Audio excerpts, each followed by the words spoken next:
The Curse of the Pharaohs is one of the most famous and mysterious legends in modern history, associated with the tomb of Tutankhamun, the young Egyptian king whose nearly intact burial site was discovered in 1922.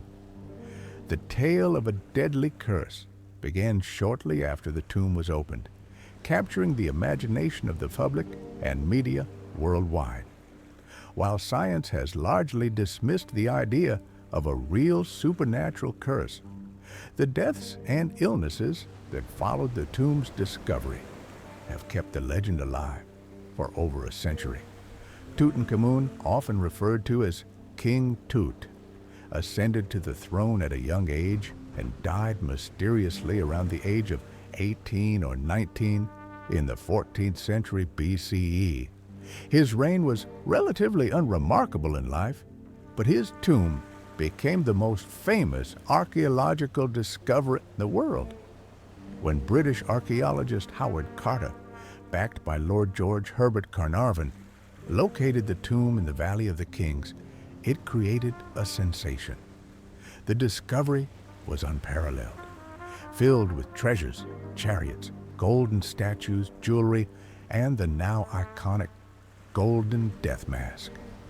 The tomb, sealed and undisturbed for more than 3,000 years, offered a unique glimpse into Egypt's ancient world.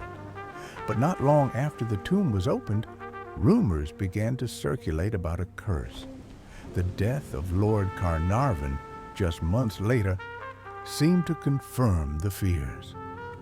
Carnarvon died in Cairo from complications following a mosquito bite that turned septic. On the very night he died, the lights in Cairo reportedly flickered and went out.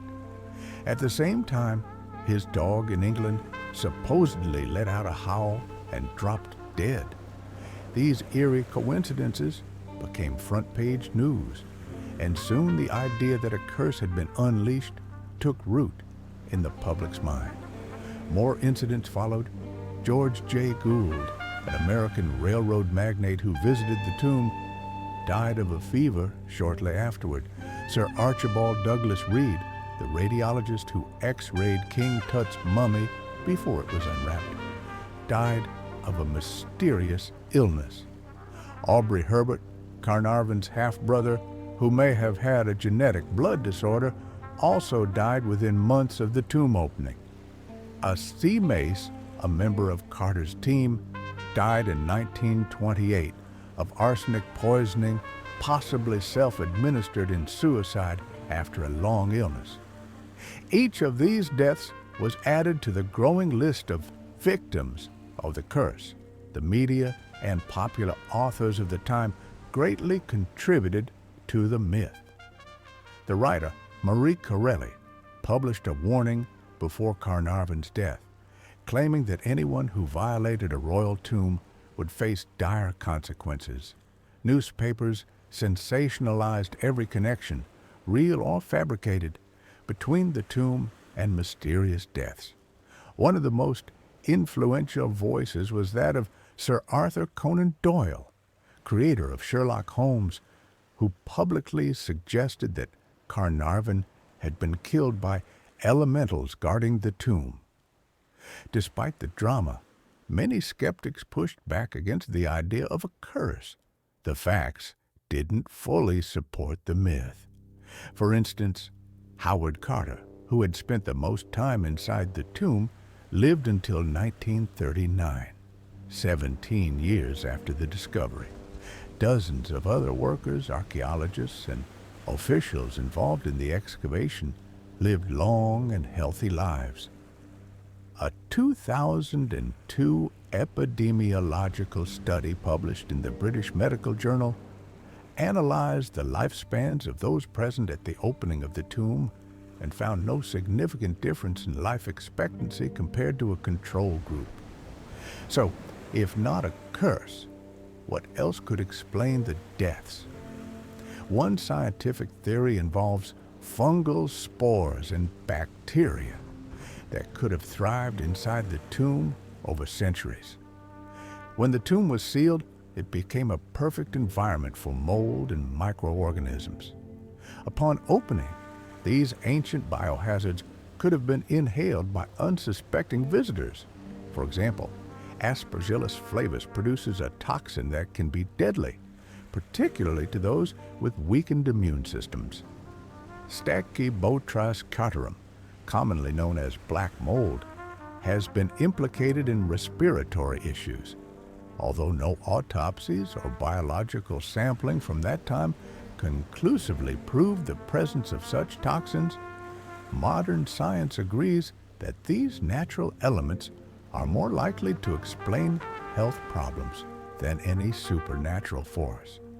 In addition to molds, other dangerous elements could have been present in the tomb, including ammonia, formaldehyde, or hydrogen sulfide gases, which can build up in sealed environments over millennia.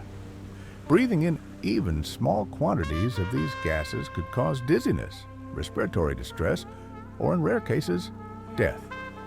Some toxicologists suggest that a single exposure might not be lethal, but repeated exposure, especially in a weakened state, could prove fatal.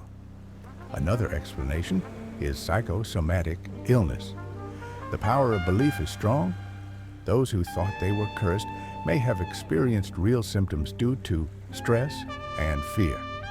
This phenomenon, sometimes called the nocebo effect, is the dark twin of the placebo effect. If someone believes they are doomed or cursed, their body may physically manifest symptoms of illness, especially in an age where medicine had limited tools to address chronic stress or anxiety. Moreover, the cultural context of the 1920s played a major role. The world was obsessed with ancient Egypt. This was the age of Egyptomania, where everything Egyptian was fashionable, mysterious, and romanticized. The discovery of Tutankhamun's tomb occurred shortly after World War I, a time when death and mystery still hung heavy in the air. It's no wonder the idea of an ancient curse took hold. People were ready to believe in something mystical, otherworldly, and dramatic. To this day, the tomb of Tutankhamun continues to fascinate. The items found in the tomb have toured the world, and the young pharaoh has become the most recognized figure of ancient Egypt. The supposed curse has been featured in books, films, and documentaries. Yet despite all the legends, modern scholars, historians, and scientists largely agree there was no curse, only coincidence, science misunderstood, and stories amplified by sensational journalism. Still, the myth remains powerful. It reminds us that the line between science and superstition is often blurred, especially when human imagination fills the gaps in our understanding. The curse of the pharaohs may not have been real, but its story has endured far longer than many scientific facts.